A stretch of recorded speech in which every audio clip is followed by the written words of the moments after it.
Salut tout le monde et bienvenue dans cette nouvelle vidéo spéciale Unpopular Opinion consacrée uniquement au Teen Soap. Ce genre de vidéo éclot sur YouTube depuis quelques temps déjà et j'adore les regarder. Du coup je me suis dit pourquoi pas moi aussi vous proposer mes Unpopular Opinion. Et donc j'ai choisi de faire ça sous forme de vidéo thématique et donc cette première sera consacrée au Teen Soap, vous l'aurez compris. Donc nous allons partir du côté de Thrill avec les frères Scott, du côté de Newport Beach avec Newport Beach, du côté de Beverly Hills avec 90-210 et enfin du côté de l'Upper East Side avec Gossip Girl. Je voulais parler de Dawson également, mais je me suis rendu compte que tous mes unpopular opinions sur Dawson, ils étaient partagés par tout le monde. Je crois que visiblement on est tous d'accord sur le fait que Dawson est l'un des pires personnages de la série Dawson. Voilà, bref. Passons, c'est parti, on attaque directement avec les frères Scott. Alors, les frères Scott, je vais commencer avec le fait que Lucas et Peyton, vraiment, je suis désolé. Pour moi, c'est un couple, il était grand temps qu'ils s'en aillent de la série. Ce sont deux personnages qui devenaient de véritables fardeaux pour la série et qui, s'ils étaient restés, vraiment, ils allaient coûter la série, je pense. Peyton, ce n'est plus possible. C'est un personnage qui, dès la saison 3, tourne en rond, ne sert plus à rien, est insupportable. Limite, j'aurais voulu qu'elle meure. Oui, je l'assume totalement. Et alors, en plus, c'est vrai que les fans, ils ont ce truc, les fans ultimes, entre guillemets. Beaucoup disent, si tu n'aimes pas Peyton, c'est que tu ne la comprends pas. Non, en fait, non, je suis désolé. Je n'aime pas Peyton, pourtant je comprends le personnage, je comprends son écriture, c'est juste que ça ne me convient pas. Durer 6 saisons avec une écriture qui n'avance pas d'un iota, un personnage qui est hautement tragique, c'est un petit peu la Juliette des temps modernes, sauf qu'elle, elle a tout pour que ça aille, donc à un moment donné c'est juste hyper énervant. Alors oui, elle a des soucis de vie, mais comme tout le monde, ma chérie, tu es très agaçante. Je veux dire, ce petit côté, je me sens pas bien dans ma peau, du coup je vais décider de m'arrêter au feu vert et de passer au feu rouge. Wouh, rebelle! Non mais sérieusement, quoi. C'est complètement pété, l'écriture du personnage, pour moi. Arrivé à la saison 5, on touche le fond et pourtant on continue quand même de creuser en saison 6. Et c'est relié au personnage de Lucas, qui lui aussi, je trouve, n'a plus rien à dire dès l'instant où ils décident de se mettre ensemble les deux, à savoir au milieu de la saison 4. À partir de là, les deux personnages, ça devient nawak et vraiment, ils polluent la série jusqu'à qu'ils s'en aillent en fin de saison 6. Donc pour moi, mon unpopular opinion, ça va être que Lucas et Peyton qui quittent la série, c'était la meilleure chose qui pouvait arriver aux frères Scott. Vraiment, ces deux personnages ont eu le droit en plus à leur happy end, ils ne manqueront pas. Et les saisons qui ont suivi sont pour moi excellentes. Mention à la saison 7, qui je trouve est facilement dans les 3 meilleures saisons de la série. Et comme ça, vu de nez, je ne sais pas si je la mettrais pas en deuxième position pour moi. Parce qu'il y a des personnages qui ont pu éclore, comme je pense à Hayley par exemple. Vraiment, même Brooke qui a littéralement explosé après le départ de Peyton. Et c'est génial. Et c'est là où on se rend compte à quel point du coup tous ces personnages étaient bouffés par Lucas Peyton. Qui du coup monopolisait tout le temps et pour pas grand chose au final. Et ça fait plaisir de voir les personnages... les autres persos enfin mis en avant à partir de la saison 7. Et c'est là où on se rend compte qu'il y avait un vrai potentiel qui a été gâché, je suis désolé de le dire, pendant trop longtemps. Notamment au niveau de Brooke et Hayley, à mon sens. Autre unpopular opinion, ça va être que le Season 8 final, donc le final de la saison 8, est un bien meilleur series final que celui de la saison 9. Alors j'ai vu des gens qui là-dessus sont assez d'accord avec moi. À l'époque où le dernier épisode de la saison 8 a été tourné, le créateur pensait qu'il s'agissait du dernier épisode de la série, du coup il l'a écrit, réalisé et tourné comme tel. Et franchement, il y a tout qui fonctionne. C'est un épisode qui est étalé sur 9 mois, à savoir tout le temps de la grossesse de Brooke. Et du coup, pour ça, je trouve que ça fonctionne très bien. Pendant ces 9 mois, il va y avoir plein de choses. Il va y avoir l'histoire avec Chase et Alex. Le fait que Alex trompe Chase, là aussi, je trouvais ça très bien parce que... Enfin, très bien, c'est pas bien de tromper, mais... C'était raccord avec l'écriture du personnage et le fait qu'à la fin, elle vienne quand même le voir. Mais c'était raccord, encore une fois. Ça faisait, ouais, Alex est un personnage qui est tellement imparfait, mais c'est pour ça qu'on l'aime, parce que malgré tout, à la fin, elle vient quand même, parce que Chase est son amour. Le fait que Queen et... comment il s'appelle l'autre là? Clay, il s'appelle Clay. Le fait que Queen et Clay finissent ensemble et que ce dernier plan qui est sur eux, où elle est en train de lire, je crois, et lui aussi d'ailleurs, ils sont les deux en train de lire sur le canapé. C'est un plan qui est tout simple, qui ne montre pas grand chose au final, mais qui qui est juste là pour dire, mais voyez, deux âmes sœurs qui se sont rencontrées, ça donne ça. Tout simplement. Et c'est en ça que j'adore ce final. Parce que la série s'achève en toute simplicité, en mode la vie suit désormais son cours. Et le reste, ben, c'est à eux de l'écrire. Et vraiment, c'est une fin qui, je trouve, est tout en subtilité. Vraiment, tout est magnifique. On laisse des portes ouvertes, mais en même temps, c'est volontaire. Il y a tout qui fonctionne. Le lien qui est fait entre Dan et son fils Nathan, là aussi, ça fonctionne très bien. Pour moi, c'était une fin idéale pour le duo père-fils qui, je trouve, sera gâché dans la saison 9, mais c'est pas grave. Donc bref, le dernier épisode de la saison 8, dis-moi ce que t'en penses, mais pour moi, c'est un bien meilleur final que celui de la saison 9. Et la saison 9, au passage, mais j'y reviendrai dans une future vidéo, parce que j'ai très envie d'en parler, la saison 9, pour moi, était une cata sur toute la ligne. On enchaîne, on va changer de série. Direction New York avec Gossip Girl. Alors, très vite pour moi, Gossip Girl, le personnage de Serena aurait dû quitter la série ou mourir. Oui, je pense que le personnage de Serena, à l'issue peut-être de la saison 3 ou max de la saison 4, elle aurait dû partir, voire mourir, ce qui aurait pu être un vrai choc dans la série et permettre de vraiment relancer l'intérêt autour de tout ça. Nous développer aussi la réaction des personnages face à sa mort ou même face à son départ, tout simplement. Et ça aurait relancé un petit peu la machine parce que, je suis désolé, mais Serena est à Gossip Girl ce que Peyton est au frère Scott. C'est-à-dire vraiment, c'est waouh, c'est lourd, c'est insupportable. C'est un personnage qui très vite ne sert plus à rien et t'as juste envie de la baffer et son temps d'écran clairement, mais ça bouffe du temps d'écran pour d'autres persos qui mériteraient d'en avoir plus. Et Serena, pour moi, on a très vite fait le tour. Le fait qu'en plus elle finisse avec Dan, mais t'es là.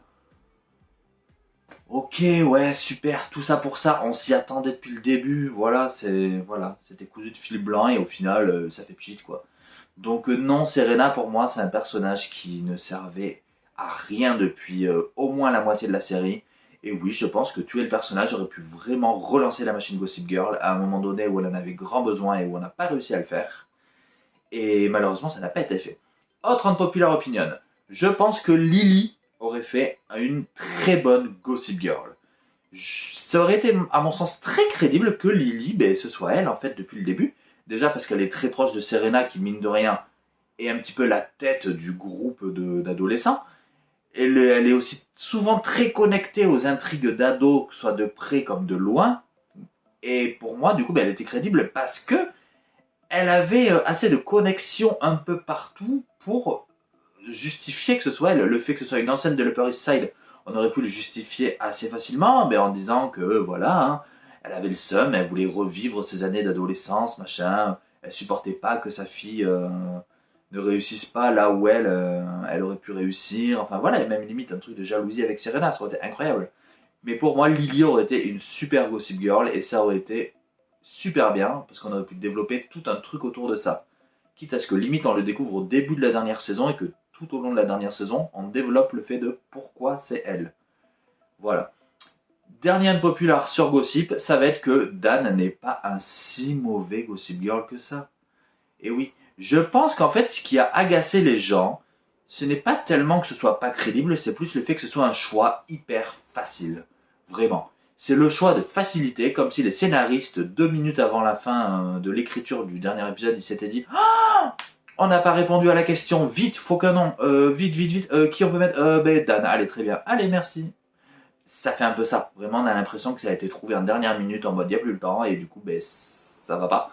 Mais ça va pas juste parce que c'est trop facile, et on n'aime pas les choix faciles, on n'aime pas les réponses qui nous conviennent pas, même si elles sont crédibles et qu'on veut pas le reconnaître. Parce que dans tous les cas, que ce soit n'importe qui Gossip Girl, il y aurait eu des choses qui seraient pas crédibles autour de l'identité. La série est tellement partie dans tous les sens en 6 saisons que peu importe qui ça aurait été, il y aurait eu des choses peu crédibles. Donc, pour moi, c'est juste que Dan, flemme. Clairement, ils avaient la flemme. Et du coup, ils se sont dit, vas-y, on va mettre lui, parce qu'au final, il y a tellement de trucs autour que les gens n'ont limite plus rien à faire de qui est Gossip Girl, et c'est limite devenu un truc annexe, quoi, tu vois. Donc, pour moi, c'est juste qu'ils avaient pas envie de se prendre la tête, parce qu'ils pensaient, je pense, que les fans, Ils n'allaient pas aller jusqu'au bout de la série pour ça, mais pour voir comment allait finir la vie des personnages, quoi. Donc en soi, non, ce n'est pas un choix pas crédible, c'est juste un choix de facilité. On enchaîne avec Newport Beach, ma série préférée ever. Elle est dans le cœur. Newport Beach, donc vraiment, là pour le coup, ça va peut-être en surprendre certains, mais pour moi, la meilleure saison, c'est la 3e. Et oui, pour ceux qui ont vu la série, ben, pour la majorité, on va pas se mentir, la 3e saison est juste la pire de toutes. Et pour moi, ben, c'est la meilleure. Pourquoi? Ben, parce qu'il y a vachement moins d'humour. L'humour est quand même vachement mieux dosé. Les personnages font beaucoup de mauvais choix. C'est pour ça aussi que cette saison agace. Mais en même temps, quelque part, c'est là où les personnages deviennent le plus humains. Chacun est soumis à la tentation à un moment donné dans la saison. Ça aussi, c'est très bien. Il y a une espèce de métaphore autour de la tentation qui fonctionne très bien. Tous les personnages y ont droit d'une façon ou d'une autre, que ça passe par la tentation de la puissance, la tentation de ne pas faire quelque chose qui pourrait être dur. Je ne vois pas pourquoi je le ferais alors que je peux ne pas le faire. Voilà, il y a plein de choses comme ça et il y a une espèce de sous-texte autour de ça qui, je trouve, fonctionne très bien. Maintenant, du coup, ça offre une saison qui prend son temps, où plane un espèce de nuage de mélancolie et de drama en permanence. C'est vrai que quand on passe après les 2 premières saisons qui étaient très solaires, très drôles, ben là d'un coup on arrive sur une saison qui plombe un peu tout, hein, mais où nos personnages reviennent à quelque chose de beaucoup plus terre à terre, quelque chose de moins artificiel. Et pour une série qui se passe en Californie et qui est centrée sur des gens qui sont excessivement riches, ben je trouve que c'était une bonne idée quelque part. Alors oui, les gens, ben, beaucoup passent à côté parce qu'ils disent que ce n'est pas l'ADN de Newport. C'est pas faux. C'est pas tellement l'ADN de Newport, mais en même temps, je pense que c'est une saison qui était nécessaire dans le sens où ben, on aurait très vite tourné en rond si on était resté sur le même esprit que les 2 premières saisons, je pense. Donc fallait faire un changement brutal, un changement radical, et le fait de nous offrir cette saison remplie de remises en question pour le meilleur et pour le pire parfois, au moins ça nous offre quelque chose qui change, quelque chose qui tranche dans le vif, et pour ça, cette saison, pour moi, elle est incroyable. L'écriture du personnage de Marissa n'a jamais été aussi maîtrisée, je trouve. Oui, je suis désolé. Là aussi, beaucoup ne seront pas d'accord, mais c'est pas grave.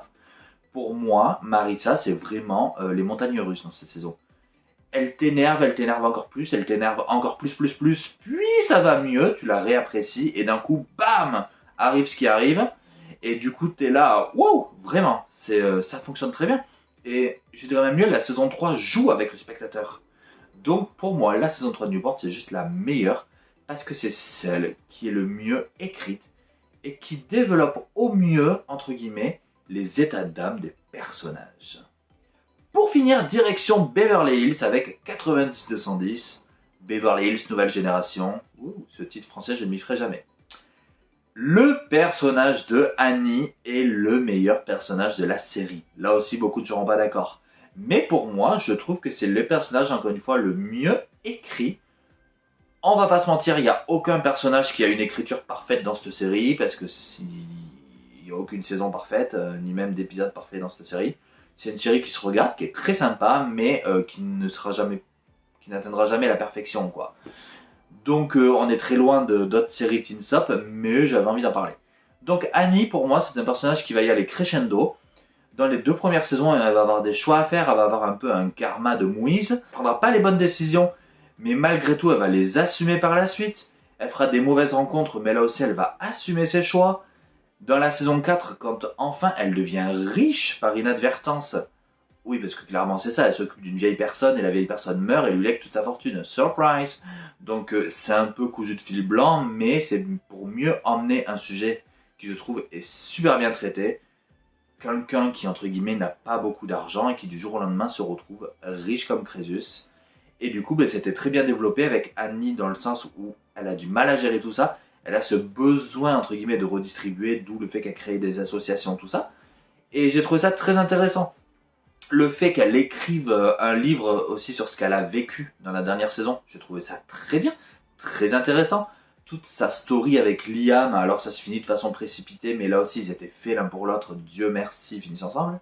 Donc bref, je trouve que c'est quand même le personnage qui a été le mieux écrit, le mieux développé de toute la série, même si clairement c'était pas parfait. Mais s'il fallait choisir, pour moi, ce serait elle, parce que Naomi, je suis désolé, je sais que c'est le personnage préféré de beaucoup, mais Naomi, elle passe 5 ans à faire les mauvais choix. C'est un personnage qui n'avance jamais, hormis dans les 3 derniers épisodes de la série. Donc c'est un peu facile. Oui, elle nous fait rire, mais au final, c'est un personnage qui n'évolue jamais. Et transition toute trouvée, puisque, autre unpopular opinion, je pense que le couple Naomi-Max ne sont pas faits pour être ensemble. Naomi-Max, c'est vraiment la définition du couple de lycée, du couple d'âmes sœurs qui ne peuvent pas finir ensemble. C'est un petit peu nos Phoebe école de Charmed ou même nos Dawson et Joey de Dawson. Et bien là, c'est pareil. Je pense qu'ils n'étaient pas faits pour finir ensemble, qu'on avait fait le tour et pour le coup, la fin de leur couple avait été très bien réussie, je pense. Très bien maîtrisée. Hein. Max aurait pu revenir le temps d'un dernier épisode, entre guillemets, pour qu'ils aient une explication définitive et que chacun trace sa route. Le fait qu'elle finisse pas la série avec lui, je trouve ça très bien, même si oui, il y a des scènes coupées où elle finit avec lui dans le dernier épisode. D'ailleurs, je comprends pas pourquoi ils l'ont pas mis dans le dernier épisode, étant donné qu'il n'y a pas eu de saison 6, et que c'est tout ce que les fans voulaient, donc pas grave, moi c'est pas ce que je voulais, donc je suis content. Mais oui, pour moi, c'était pas un couple qui était fait pour être ensemble sur le long terme. C'était vraiment son big love de lycée, son âme sœur, mais pas l'homme de sa vie. Voilà. Cette vidéo est maintenant terminée, donc n'hésite pas à me dire ce que tu en as pensé, à me dire si tu es d'accord avec moi, pas d'accord avec moi, dans la bienveillance, bien entendu. N'hésite pas, du coup, à donner ton avis. Et moi, en attendant, je te dis à très vite pour de nouveaux papotages, de nouveaux unpopular opinions autour d'autres séries, pourquoi pas, de films, etc., etc. Et si tu as aimé cette vidéo, n'hésite pas à la liker, à t'abonner si ce n'est pas encore fait. Et moi, je te dis à plus!